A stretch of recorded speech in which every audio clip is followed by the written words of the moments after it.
So who am I? I'm a Jamaican Canadian. I was born in Jamaica and immigrated to Canada at a young age. I'm a very proud Canadian. I joined the Green Party in 2009 to volunteer in a Toronto by-election. Since that time, my purpose has been to grow the party and to help make it strong, diverse, and relevant. I'm running to be the Ontario representative because I want to help modernize the Green Party, and I would like to increase the rigor and competence of the Green Party to increase this diversity with a fresh, young perspective. I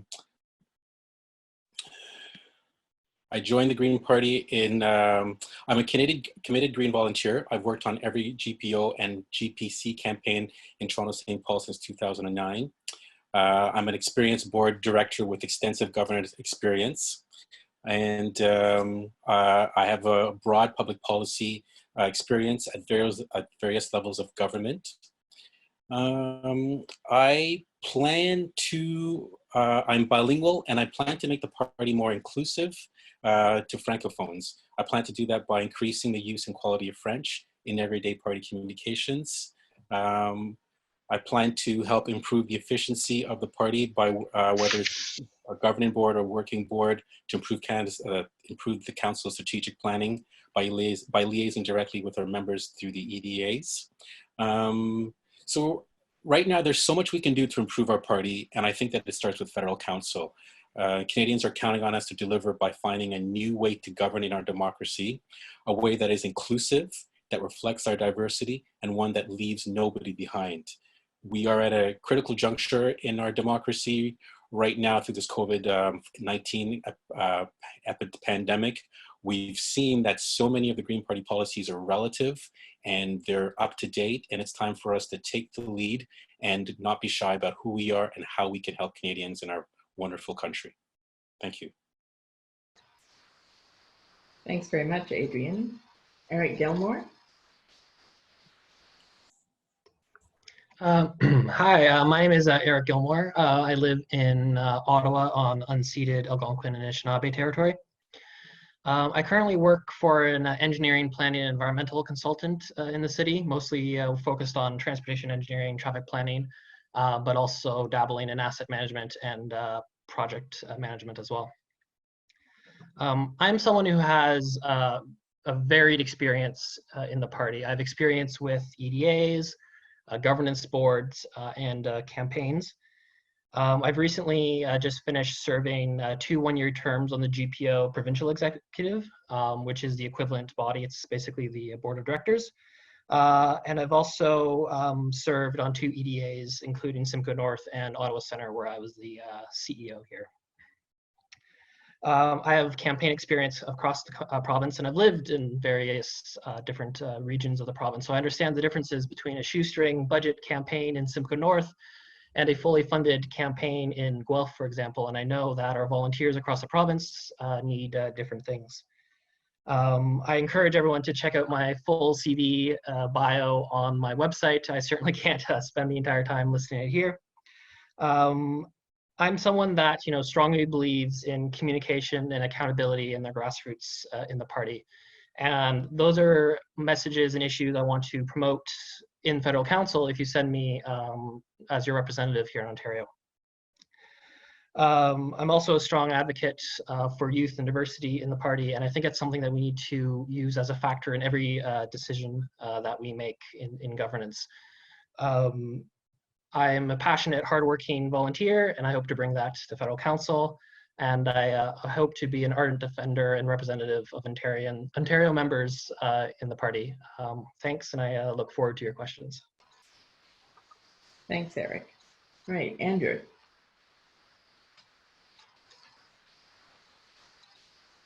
Okay, good evening, everyone.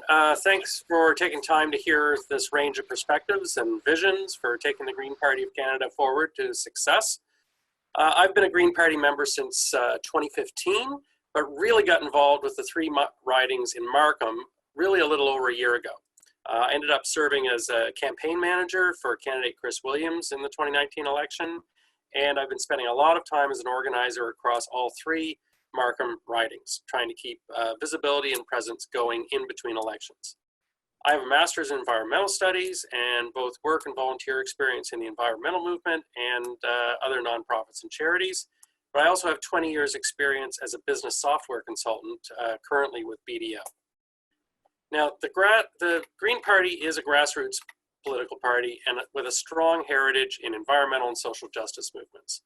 Our federal council is made up of members, elected by members.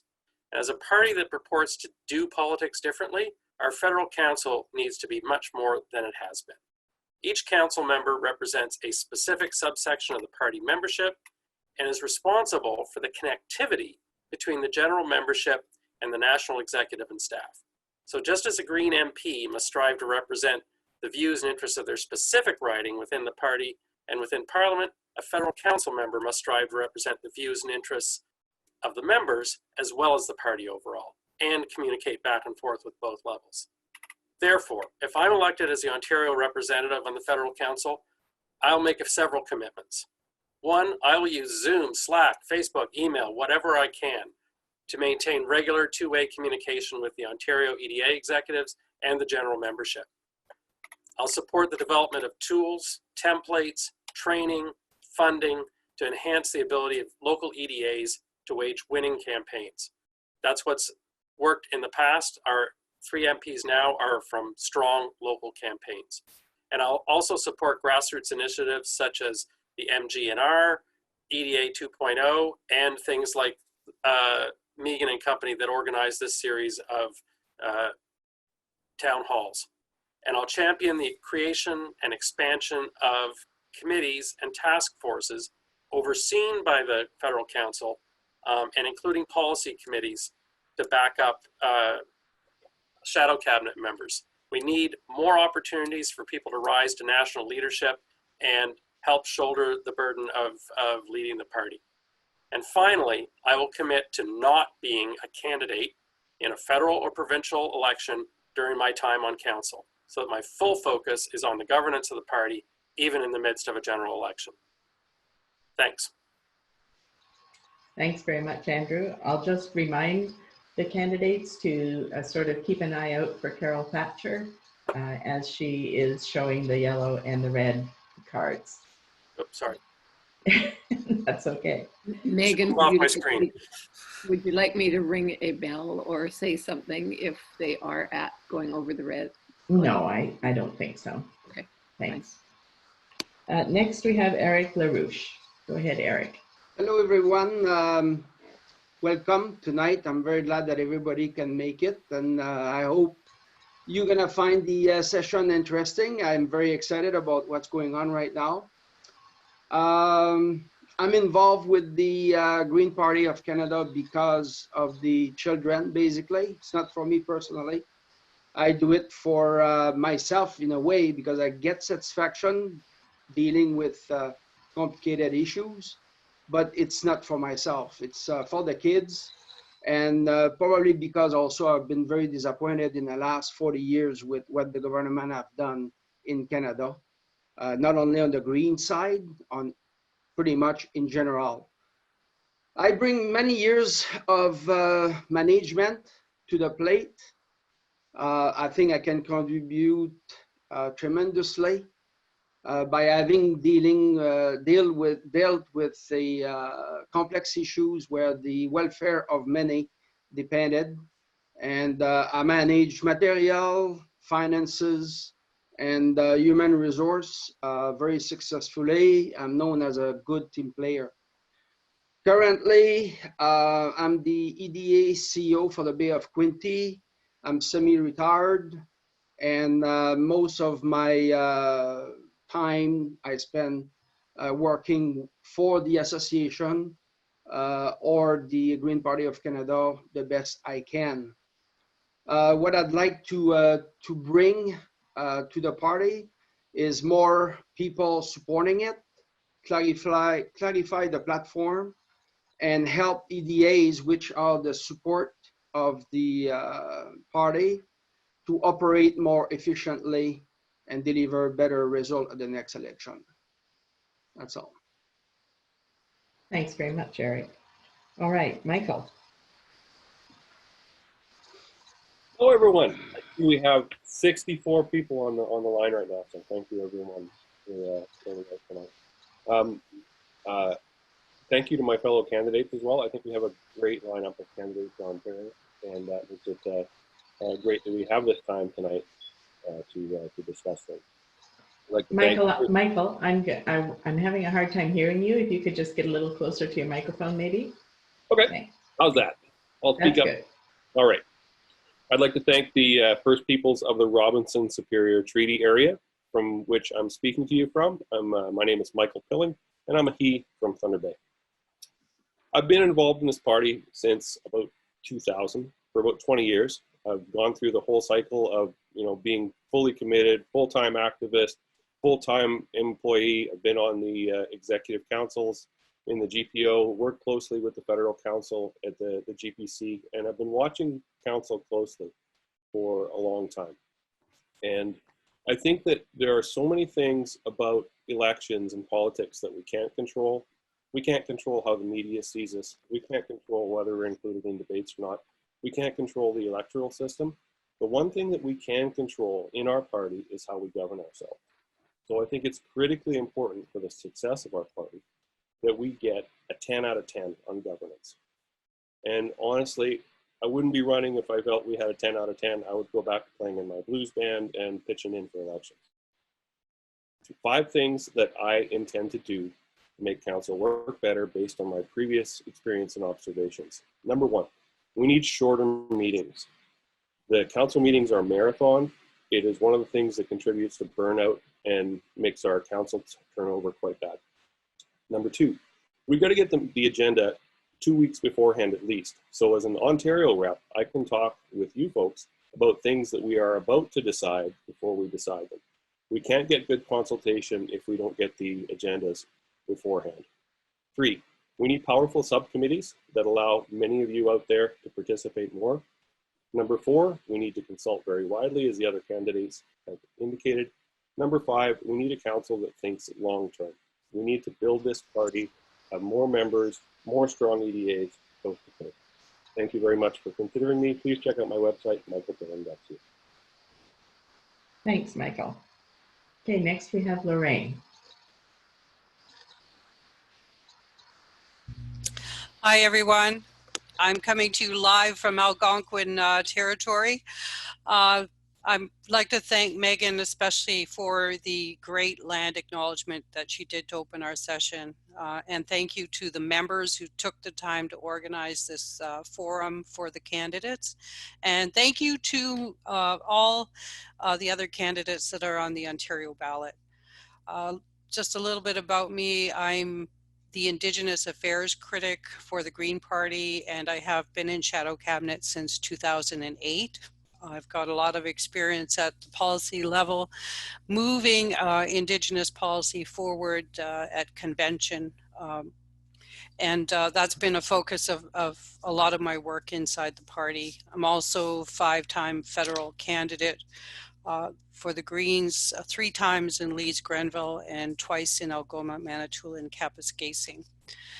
I do have a focus on forest policy and Indigenous rights. I have committed to sitting on the board of directors for the Forest Stewardship Council of Canada. And there's a lot, so that members know I do have a lot of board experience. I have a lot of governance experience, and I've worked as an executive director as well as at the board level. I've worked with a lot of, EDAs that have been small with bare bones budgets. I'm committed to bringing a diverse perspective to federal council. As I said, a lot of the focus of my work has been on Indigenous rights issues. And as an Indigenous woman, I feel that we've got a lot of work to do as a party to grow our membership, especially when so many of our principles and values align with a lot of the traditional teachings of communities across the country. So I won't take much time talking about myself. I do say that I am committed to transparency as a member on federal council, and I'm committed to growing the membership in the party because I believe that the membership-based approach of the Greens the grassroots approach is where our strength lies. Miigwech. Thanks very much, Lorraine. And Henry. Okay. Let me start off by telling you a little bit about myself. I was born in Cobourg, Ontario. I now live in Carp, which is just outside of Ottawa. I have a business degree from Bishop's University. Throughout my career, I've been in senior management positions both in the public sector, the nonprofit sector, and a bit in the private sector.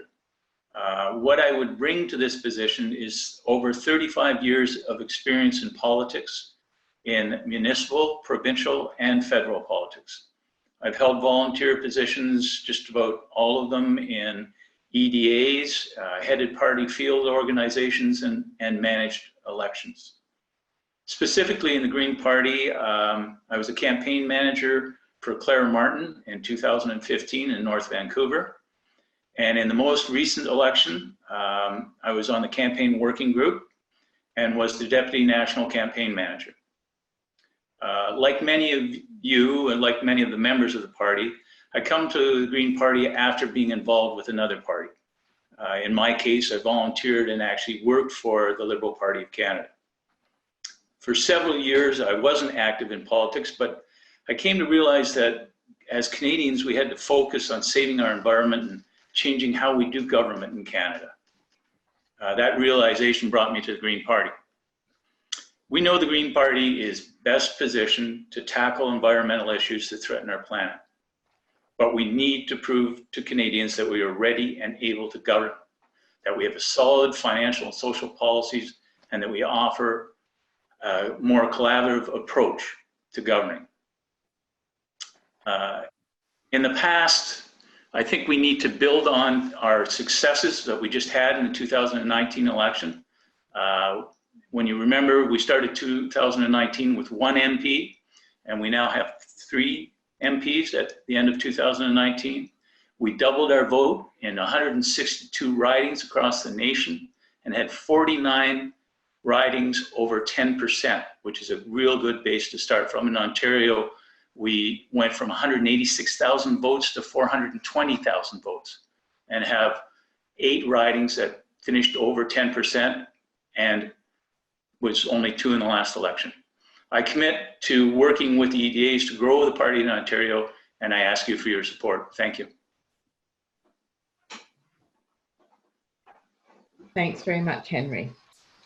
Okay, that was great. Thank you all. What an amazing group of candidates. The Green Party is extremely fortunate. So now we're going to move to the Q&A portion. And so you can put your questions in the chat, and I see the yellow light flashing up, so I think people are posting there.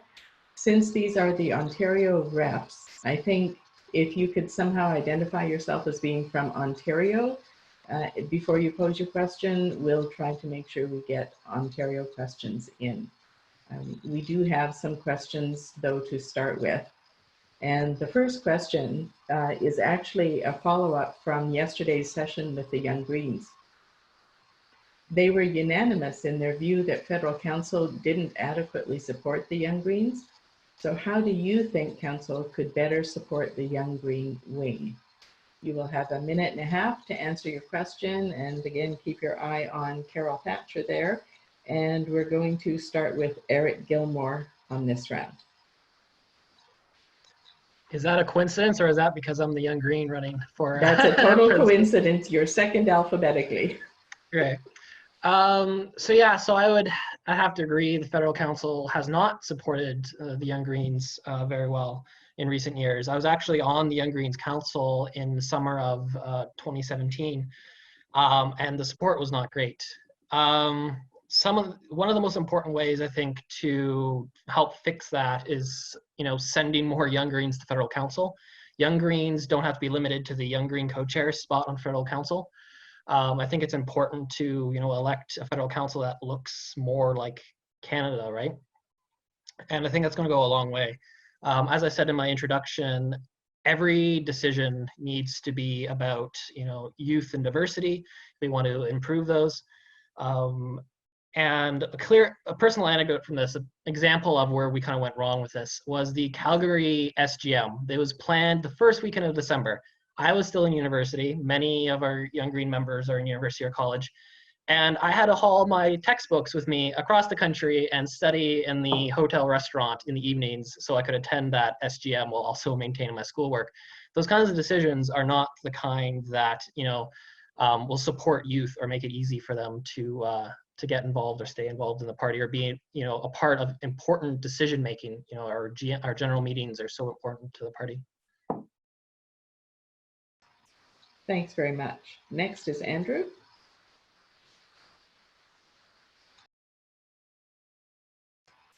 Oh, sorry, I had to unmute. So I think having the youth voice in the party is extremely important to our future, and so we definitely need to look at strengthening it.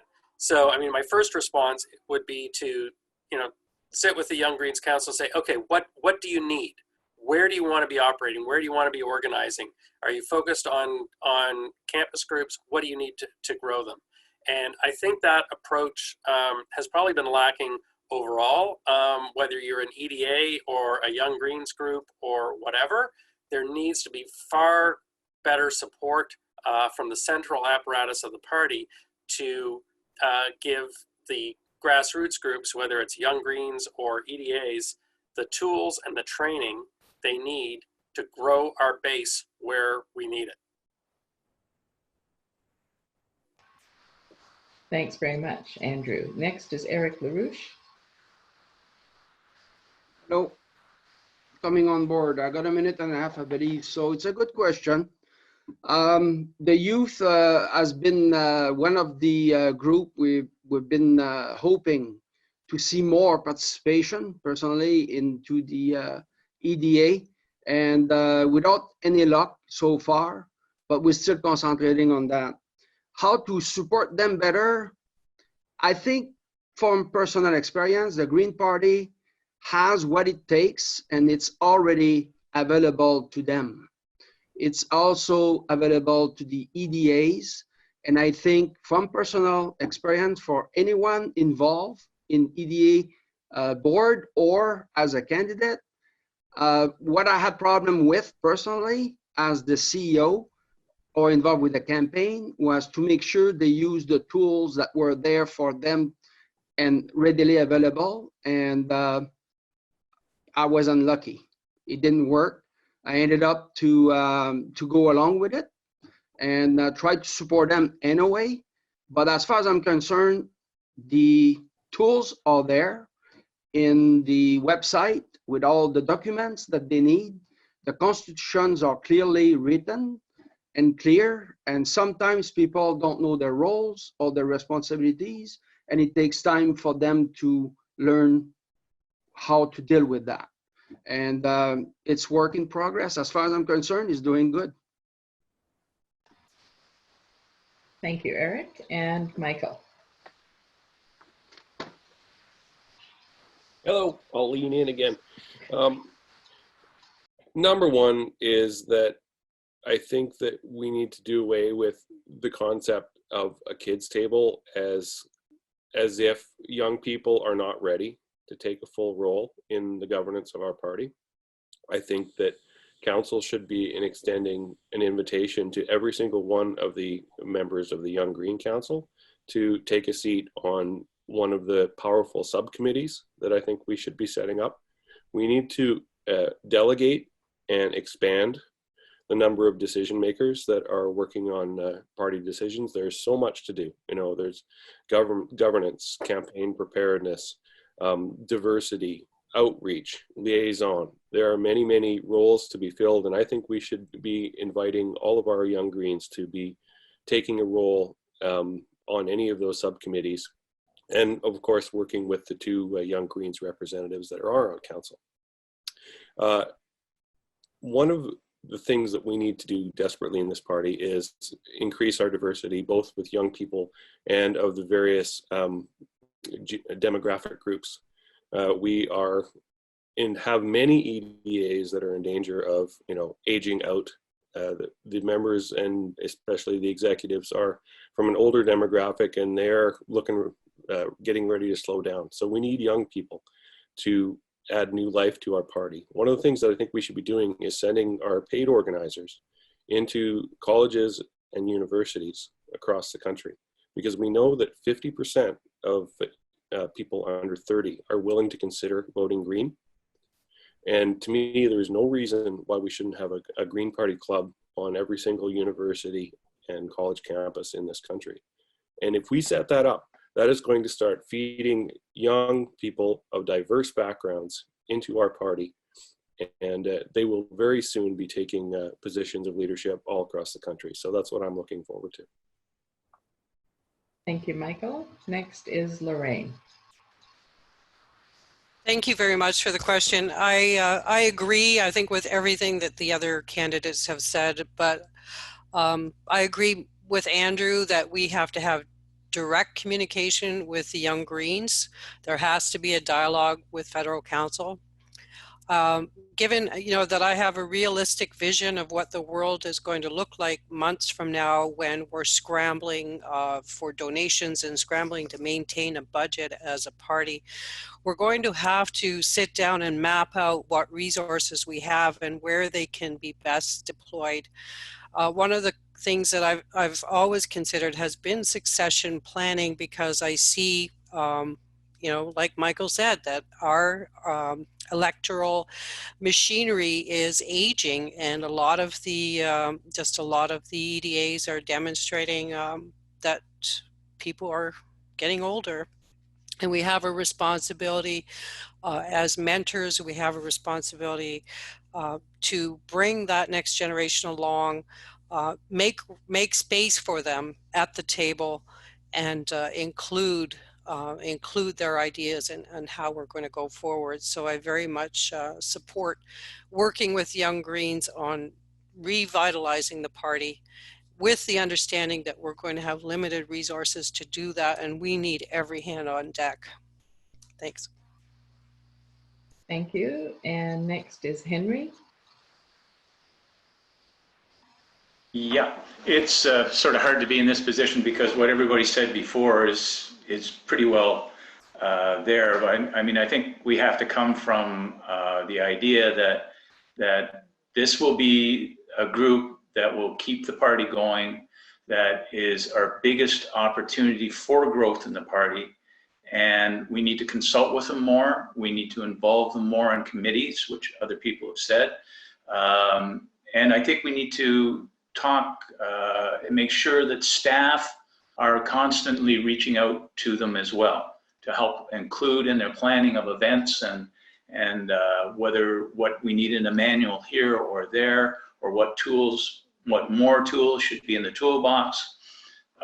So again, what everybody else says basically, but I think we have to start from the position of it is a really important and necessary thing for us to do.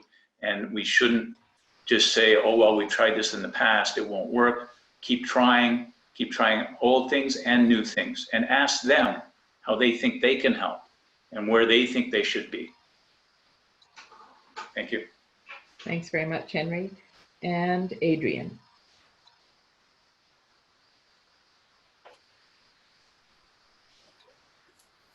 You need to unmute yourself, Adrian. Could you repeat the question quickly, please? Oh, yes. So the Young Greens have said that they do not feel they get adequate support or recognition from federal council. How do you think council could better support the Young Green wing? Okay. First of all, we need to include the youth in our decision-making process. Let them take the lead on issues such as recruitment and outreach, because they know how to speak to themselves and their peers, and that will give them a sense of ownership. Secondly, we need to actively go out and invite them to the party, make it easier for them to join the party. Put a more friendly face on ourselves as a Green Party. More importantly, we need to improve the rigor and the success of the party. Everybody wants to be part of a winning organization, so let's get our act together and show the youth that we're a winning party and that we know how to govern ourselves and we know how to win elections. you know, the lack of diversity on the party is an issue. Diversity works in many different ways. There's an age difference, and there's the people of color difference, and we need to, again, lead by example, show the youths that we care, give them responsibilities, and show them that we care about their opinion, we respect their opinions, and that we're going to give them a chance to make a difference in the governing of the party. Excellent. Thank you very much. Okay, we're going to go to our first question from the floor. Mark, is there a question in the chat? Yes, Megan, we have several. Here's a question posed by Chris Williams, who asks to know what each of the candidates thinks about the recently released abridged version of the Members for Growth and Renewal report, otherwise known as the MGNR. The report seems to point to a major disconnect between the National Council and the EDAs and membership. What do you think? And what specifically would you do to fix this disconnect? Okay, thank you, Mark. And we will start this round with Andrew. Okay, thank you for that excellent question. I think the Members for Growth and Renewal group should be really commended for the hard work and rigor that they've put into what we've seen so far as a pre-report. I wish they would been getting more cooperation from existing council and staff than they have so far, and hopefully that will change because they have more work to do. I think the things brought out in the initial pre-report are extremely important for consideration by whoever gets in to the new federal council. If we do not correct problems between campaign management and EDAs, between federal council and EDAs, in order to grow the membership and make things happen on the ground where it counts, then we'll be going nowhere. I mean, we've got a couple of years to make a real turnaround, and I'm looking forward to taking a lot of the work from MGNR as indicators and blueprints of things that we need to change and begin the consultation necessary to build the bridges that they pointed at the gaps. Thank you, Andrew. Next is Eric LaRouche. Yeah, well, it's a good question. I read the report. I liked it. It's like anything you read about. There's a lot of information going in and out every day through the media, the news, the TV. Most of the stuff in there, people that are involved, like us, it's not surprising. If you worked for a big organization before, you know there's disagreement. There's flaws. Nobody is perfect. It's easy to criticize the leadership. It's easy to look after the fact when you review something. It's easier. Like I said, I believe that I kind of knew most of the information in there. And because I was very deeply involved with the campaign and I really like what I'm doing right now, I already started to try to change the way my membership in my EDA is dealing with the change that we think and we talked about all the time. So this is not coming as a surprise. We need to unify. We need to clarify what we want to do and how we want to do it. And we want to motivate our people to do it. And I think it's work in progress. This is just another report. It's good report. That's all. Thank you. Next is Michael.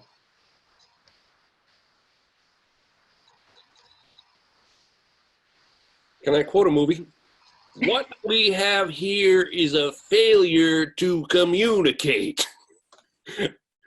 And I think that goes that goes two ways. But as the body who are the top level executive in our party, the onus to communicate should be on our federal council and on our president to make sure that communication should be flowing in our party all the time. We need to see annual reports, I think, as members from our party.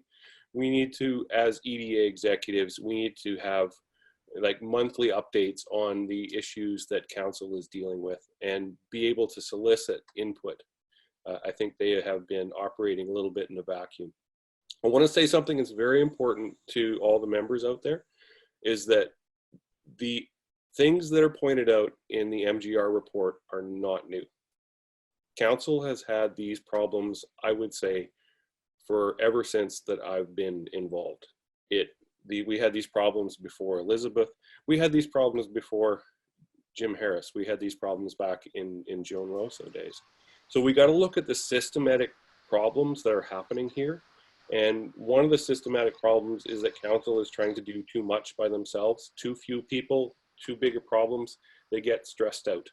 And we always have a lot of turnover on council.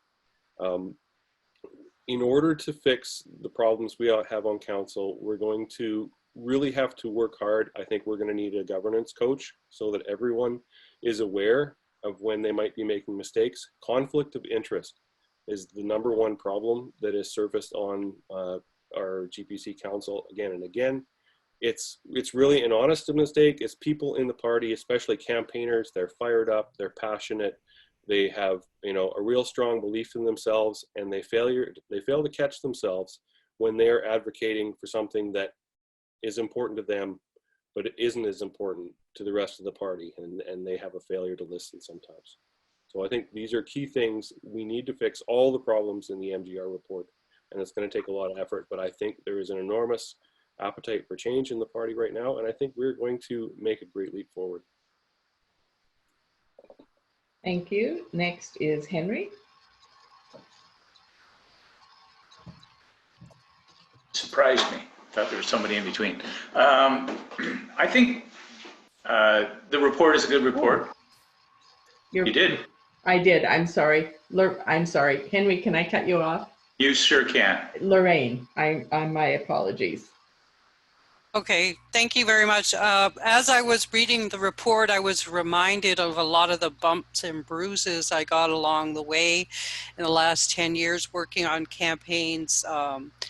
You know, just looking at all these different bees in their own hives, just not communicating. And that is, I mean, that is a problem. I think I've got a list of things that, that I thought, well, we could have improvement here. We could have improvement there.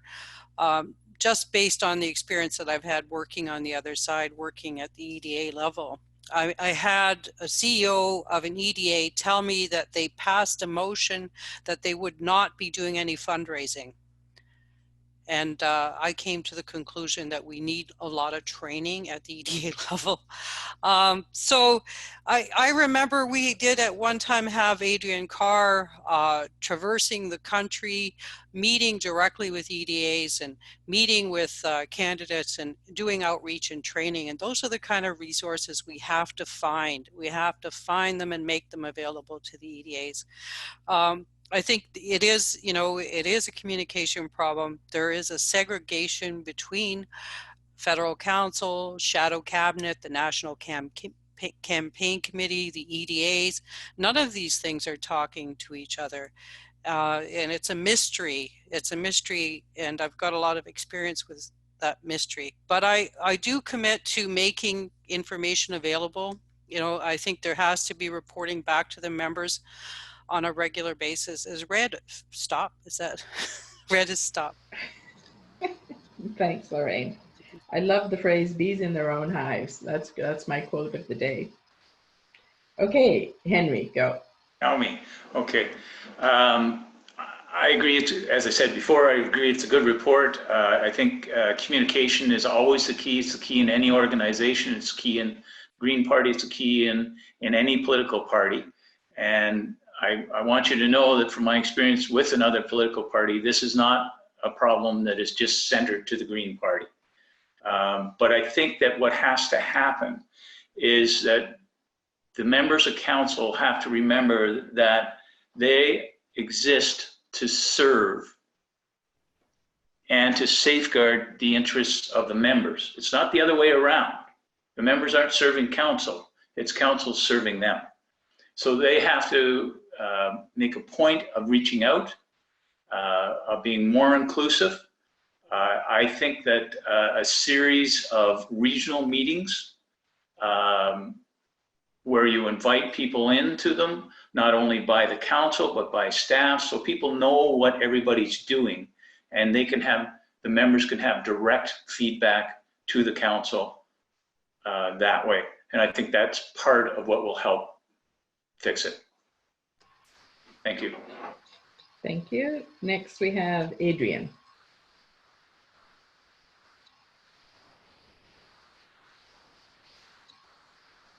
Could you repeat the question again, please?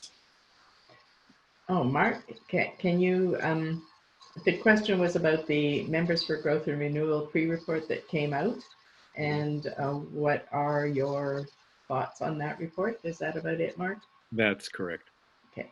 Okay. Thanks. So to be completely honest, I did not read that report. My apologies. But just judging from what I've heard and what my instincts tell me, communication is key. All lines of communication should be open, and we should be actively asking our members their opinions and how we can help solve problems. We need to reach out to our members, not just the EDAs, but our actual membership. One of the strengths of the Green Party is our grassroots structure. Change comes best from the bottom up. Our members know exactly what needs to be done, and we have a lot of ideas on how to fix them. As a community organizer, I know from experience that we need to value the voice of our members and let them help solve the issues that we need to fix.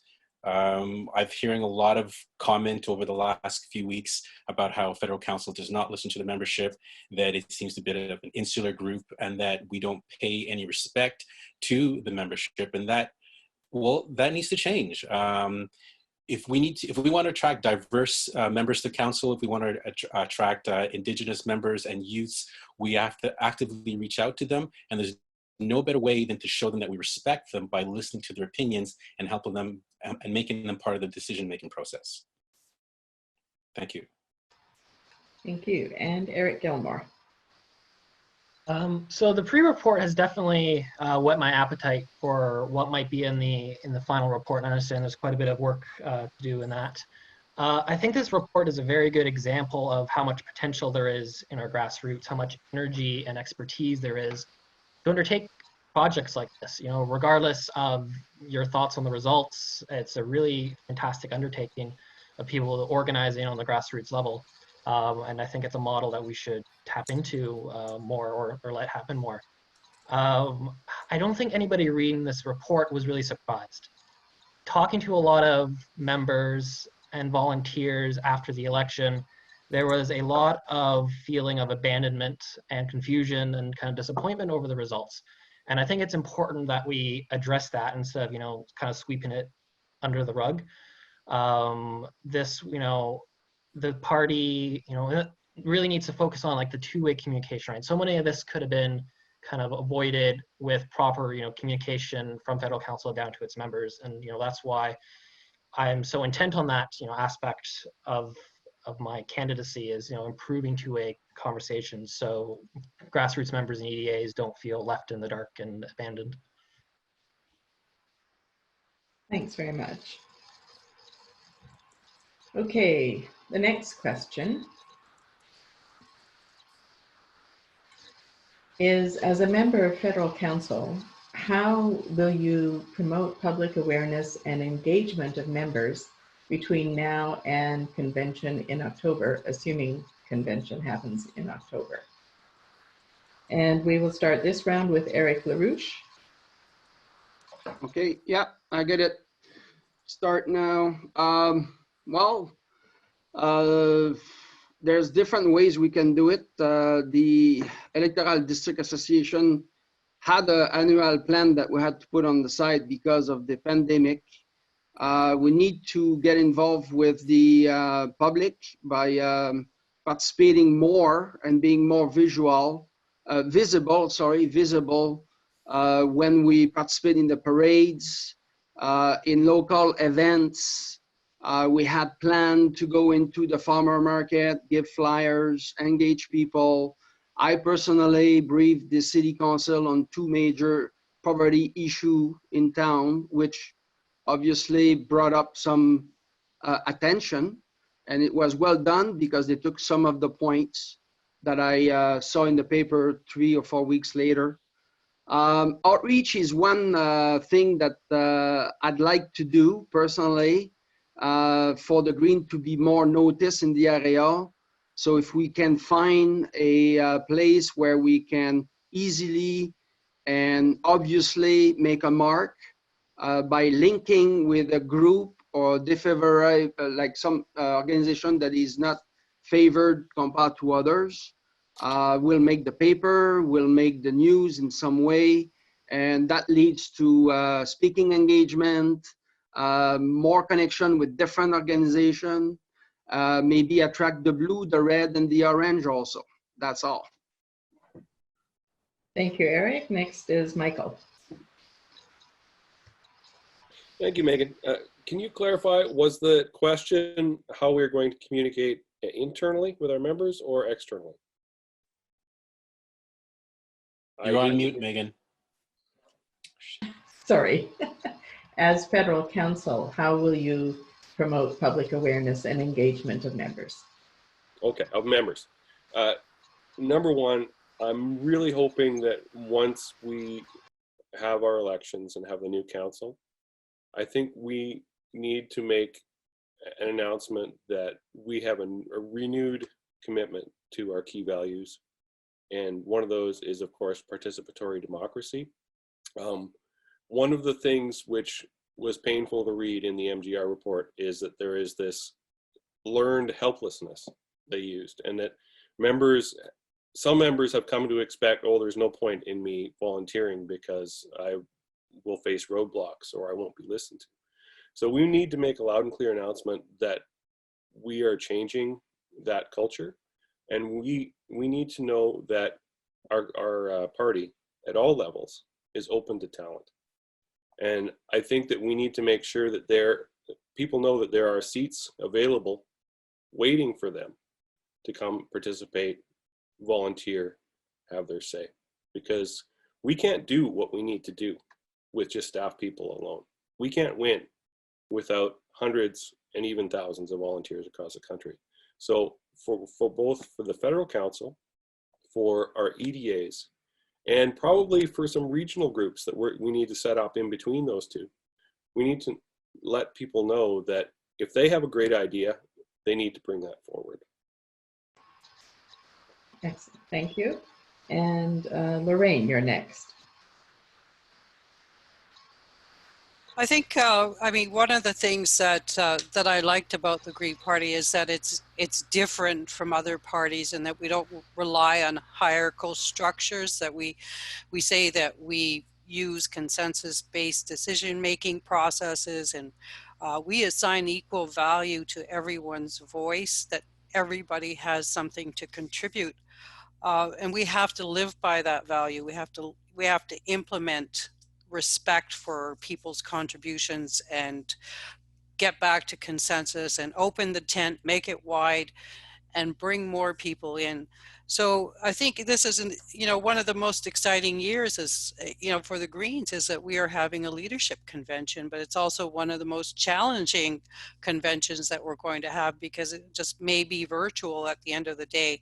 But I think getting the message out there to, to the Greens, that this is a time of renewal. This is our time, given the issues that Canada has to deal with, and given the policy that the Greens, can be proud of. We have everything going for us. This should be our year to inspire the membership and get them excited and fired up to go. Thanks, Lorraine. And Henry. Yeah, I mean, the way I read the question, there's sort of two parts to it. There's public awareness and engagement of members. So it's sort of a two-pronged thing here.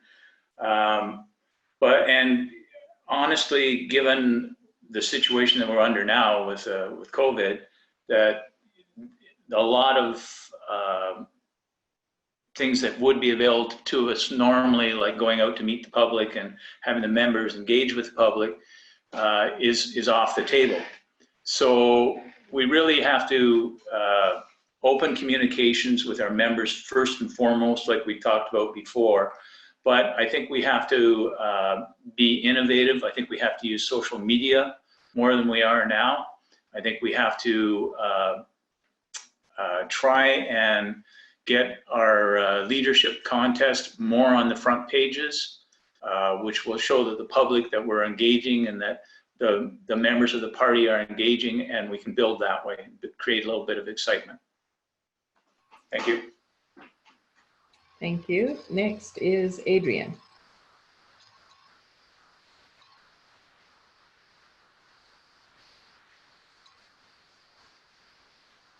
You're muted, Adrian. Adrian, you need to unmute yourself. So to repeat, well, to answer the question, outreach, outreach, outreach. There are a lot of groups out there that are hungry for our attention and they want to know that we're there for them. We need to be visible by going to community events and by being organized. More importantly, we have to be who we are. The Green Party is well respected because there's a lot of interest out there right now. We have to maintain our course and deliver to people who we are. Our policies are great and we're way ahead of the curve, and our values are in line with 21st century ideals of what people want an inclusive society to look like. So by going out there and knocking on doors, going to pride events, going to community barbecues, just being visible and letting people know that we're organized, we're here for them, and that we plan on being there for them in the future as a federal party and maybe even an Ontario party, but sorry, even as a provincial party, but that federally we're organized, we're there for them. People know who we are. They know that Elizabeth May and the small caucus in Ottawa right now, they're doing great jobs. There's a reason why the policies that Trudeau's putting up 75%, for employees and companies, stuff like that. The Greens are pushing our policies and ideas, and people are taking notice. Now we just have to be visible through social media, by writing op-ed opinions, and just going out there and letting people know that we exist and that we're welcoming them. Thank you. Thank you, Adrian. And Eric Gilmore. So I want to focus a bit on the engagement with members part a little bit. So obviously in a COVID-19 world, a lot of things are a bit different, and how we're going to do things the next couple of months are going to be a bit strange and weird. But in general, something I want to do is increase, as a federal councillor, I'd want to have good availability to the members and to the EDAs and good accessibility. And one of the things I'd like to do is start visiting more EDAs and having meetings with members and EDA executives, attending AGMs. And one of my plans is, if elected to federal council, is to ask for a travel budget for all federal council members so they can do the same, to really get kind of that in-person. Obviously, in a post-pandemic world, that in-person contact with our members. In the meantime, it's about making myself available digitally. Thinking of a few different ideas, like maybe monthly Zoom meetings with our EDAs and our volunteers, and also proactive communications.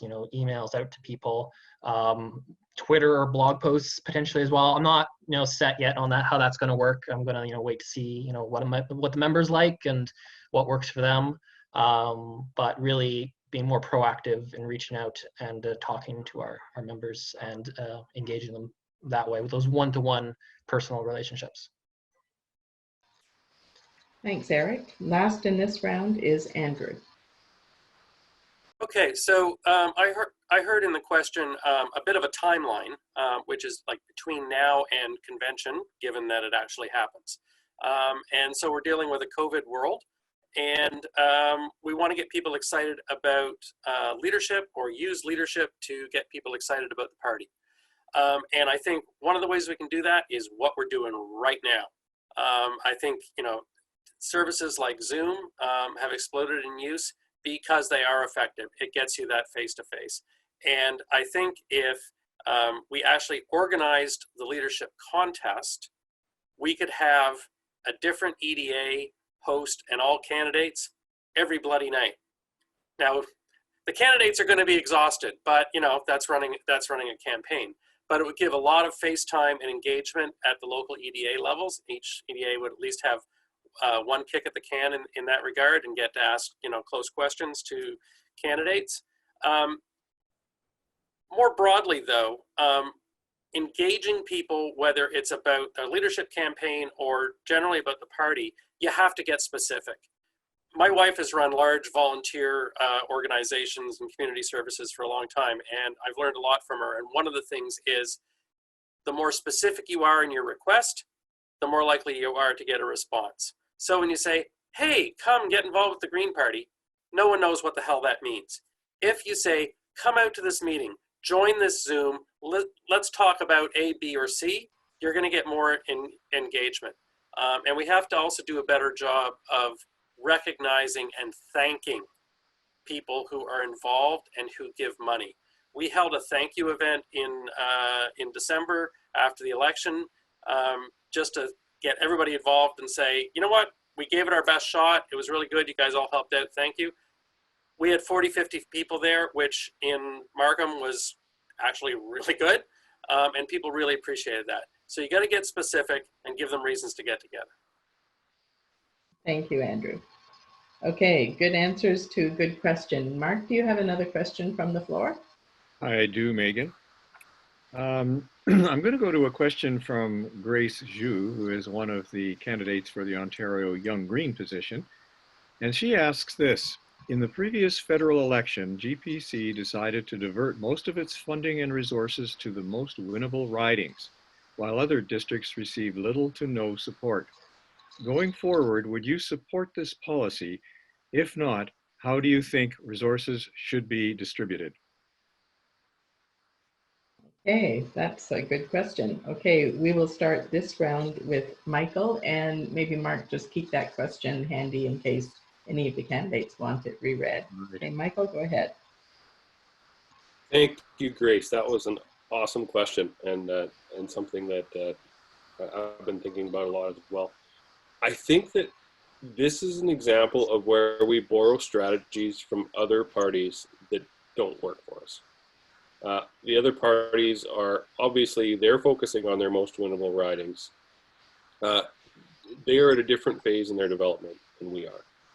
We need to, first of all, I think that no matter what the electoral system is, I think our obligation to our members is we have to plan to win. Where we're at right now, we might not be able to win in the next federal election. But I think that we should absolutely plan to win within 2 electoral cycles. Now, once we set that goal, we got to work it back from there. What do we need to win 100 seats in this country? We need at least 100 strong EDAs. And how I define strong EDAs, you could measure it many ways, but I think one measure is there has to be 100 volunteers in that riding that are ready to go when the writ is dropped. Because if you have 100 volunteers, you got a good chance of knocking on most of the doors in that riding. You have a good chance of having 20,000 conversations. Because I think that when we're a new party, we got to do this the hard way. We're going to get our votes one vote at a time by having real conversations with real people. And I think that we have to do that in person. So we got a lot of work to do, but we really have to, I think, start building across the country. Everybody agrees that it was critical for us to get Elizabeth May elected as our leader and get at least 1 MP.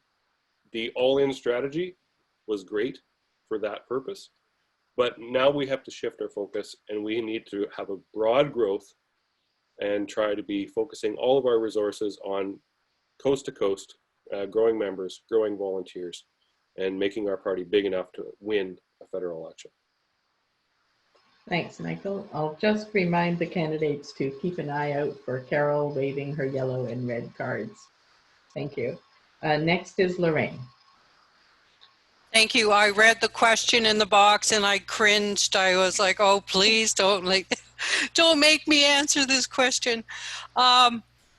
You know, I think being on the ground and reading the report, I mean, when people say we feel like we were left to our own devices, we're not a target to win riding, we're just left out there floundering on our own.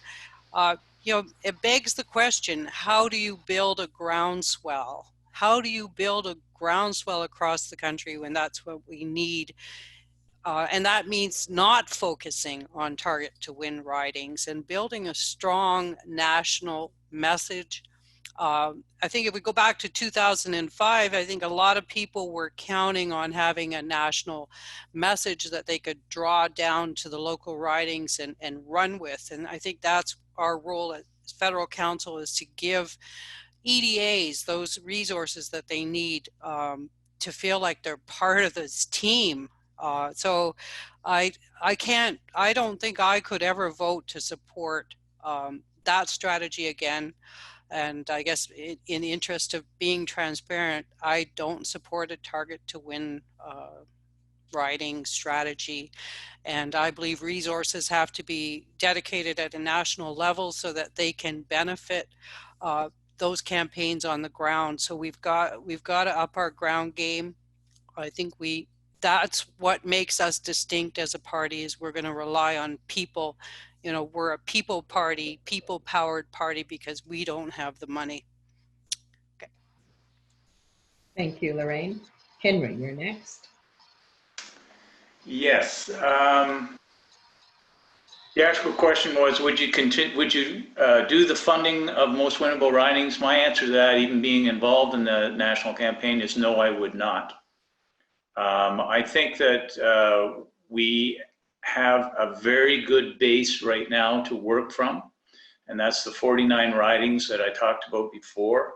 I think we need to do training and gear these ridings up so that they can win by giving them the tools now, doing workshops, doing regional stuff, and actually going out to those areas. I also think that we can utilize our MPs in helping us with that work, and our good volunteers all over the place, and start to do workshops. Part of the reason why I would not fund them is because to be a most winnable riding, you need to be able to create funding. These ridings that got over 10% will have a refund coming back to them. So they have already started. They must then start to get more memberships, start to organize, and the party has a responsibility to help them organize and to lead them through that. So the answer is no, I wouldn't fund them that way. I would redirect the funds across. I would increase what I would call a riding services package. In other words, what supports that the national campaign, in this case, could give to each riding as they go along during the election. Thank you. Thanks, Henry. All right, Adrian.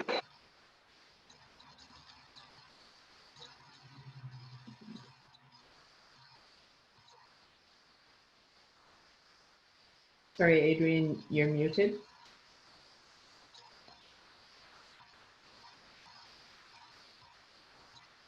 Are you able to unmute yourself, Adrian? I think you might be frozen. Oh, okay. There we go. So would we divert resources to ridings that we can win? Well, it depends. It depends on our finances. Pardon me? Can you hear me? Adrian, Can you hear me now? Are you speaking? Sorry, who's speaking? That was Adrian, but it seems he's experiencing some lag. Oh, okay, because you're still showing as muted. I'm sorry, Adrian. Yes, we were hearing you. Sorry, could you start again? Looks like we've lost him. He's disconnected, I think. Oh, okay. Hopefully he'll come back into the room.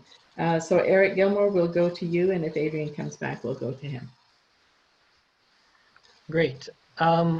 So we're unfortunate captors, or we're unfortunate prisoners of an unfair electoral system, of the first past the post system. One of the issues I get at the door so often is that people don't think we can win, so they don't vote for us. And unfortunately, the best way to counter that, or maybe it's not unfortunate, but the best way to counter that is to elect people. And we saw that with Elizabeth May, winning one seat. People were like, oh, maybe we can elect some more people. We saw that with the provincial Greens. People started being like, okay, so these Greens can win some seats.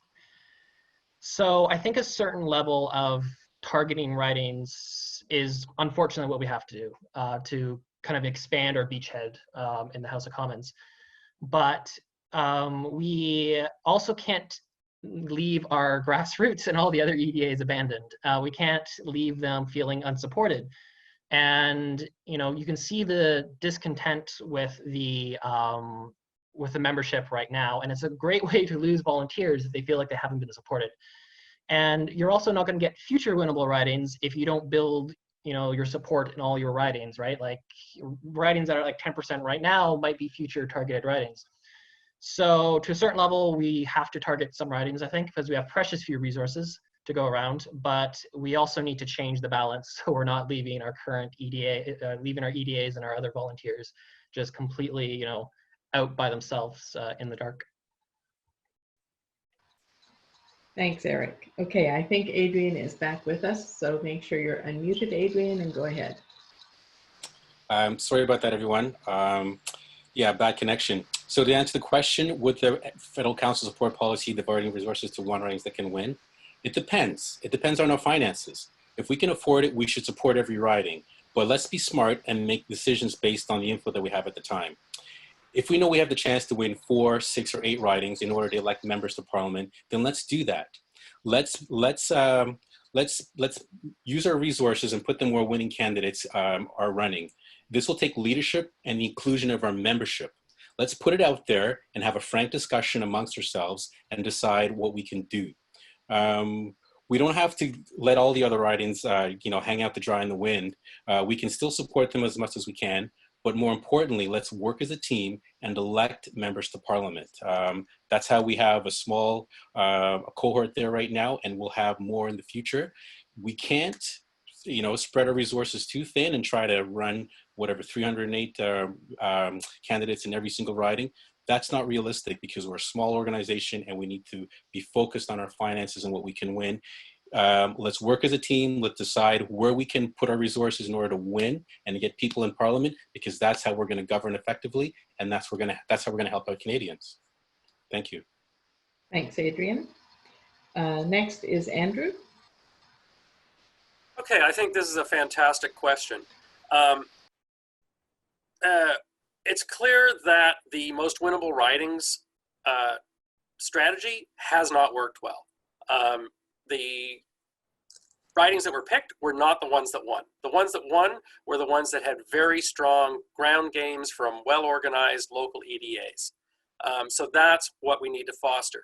Now, there's 2 parts to this, though. There's the now and there's the next campaign.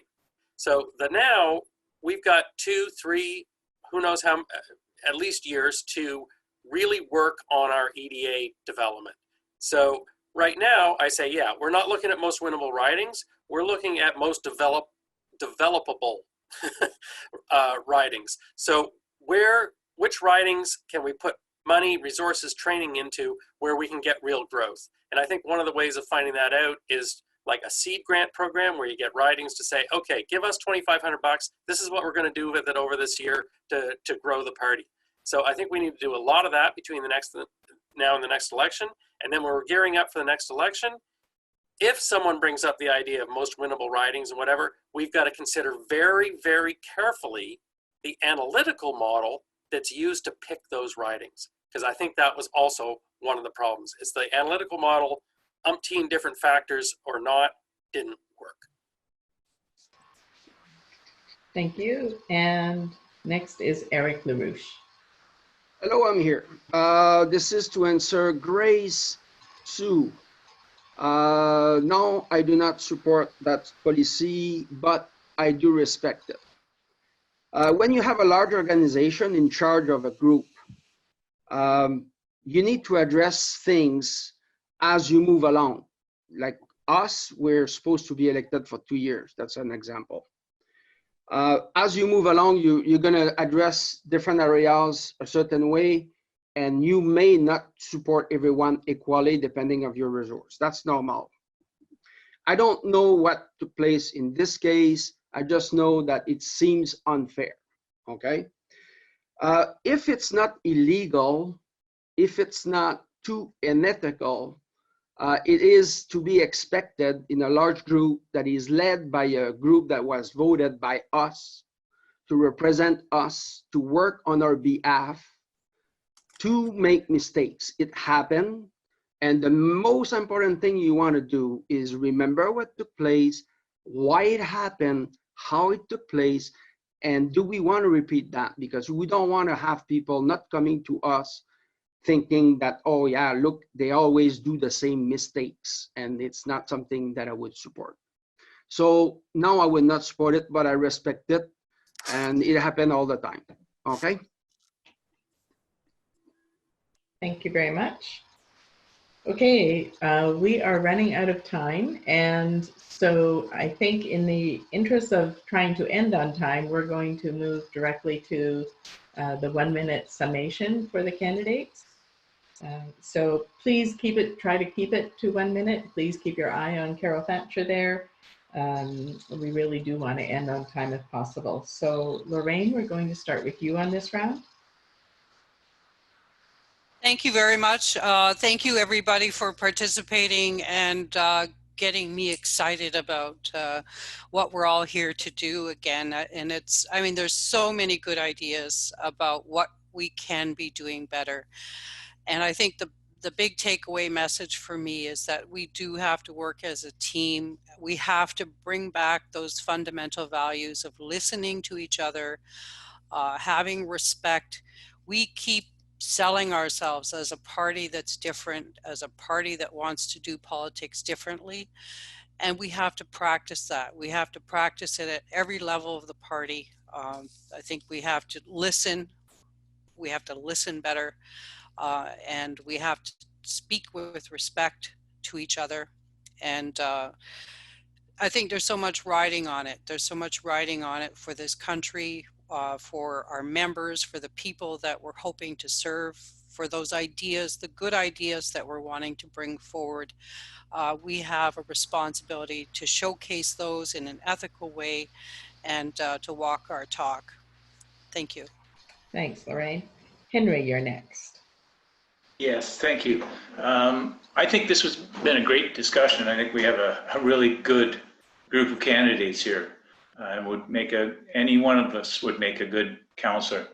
I think what my message here is that council has to remember that it's here to serve and safeguard its members. And to do that, you have to communicate with your members. You have to make sure that they have the input, that communication goes both ways, not just one way. I think we have an opportunity here to build on our successes from the last campaign.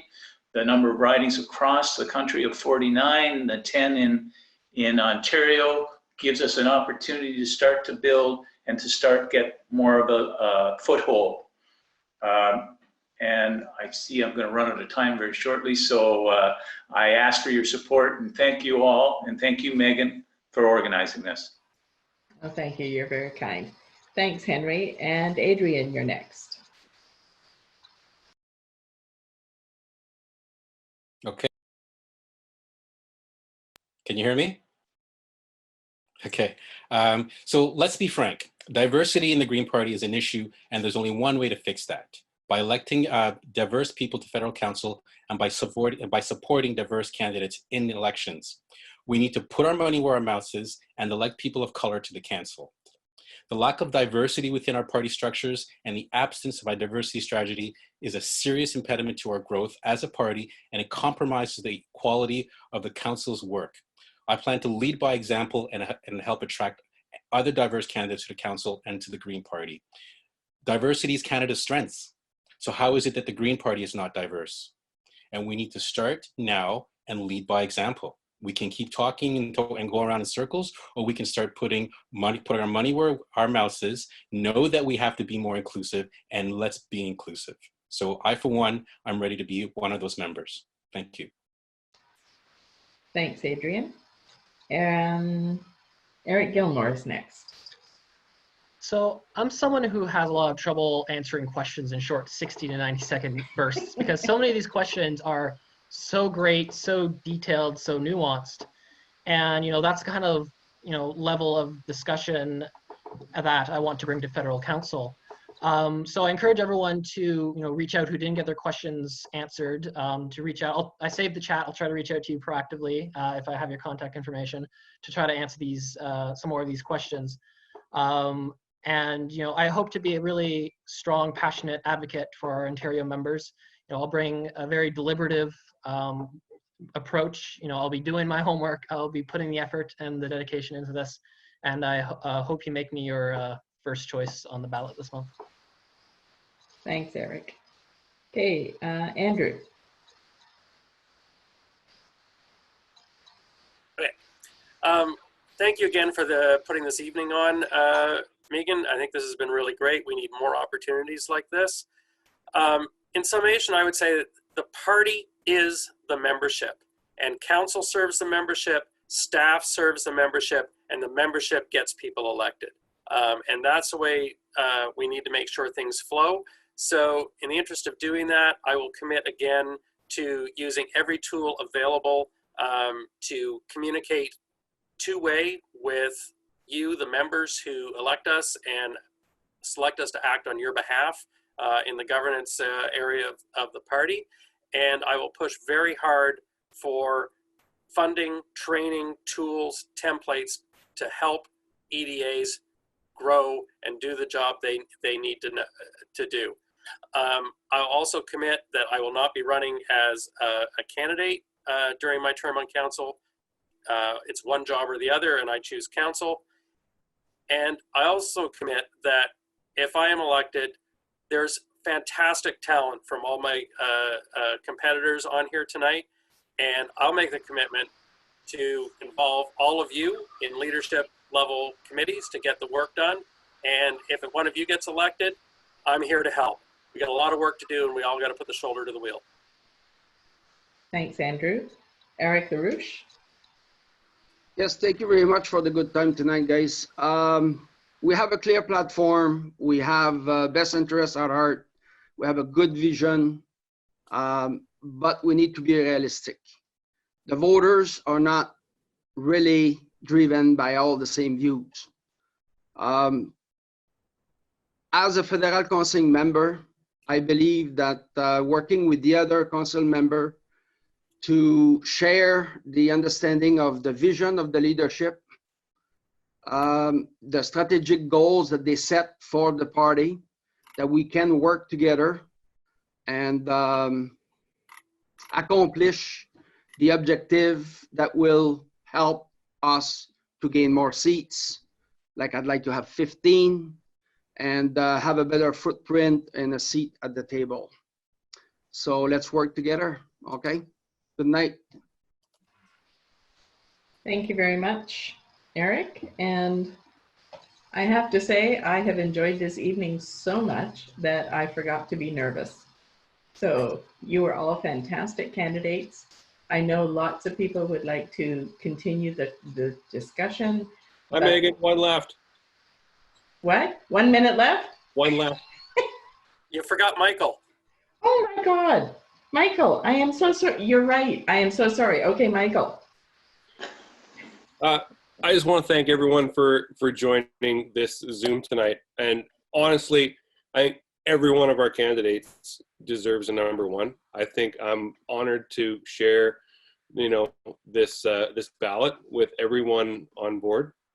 And I really hope with working with every one of you guys in the upcoming federal council or on one of the subcommittees, if I win, everybody join in. If you guys win, I'm going to be there in some way, shape, or form and contributing in some way. So I'm really excited for the future of this party.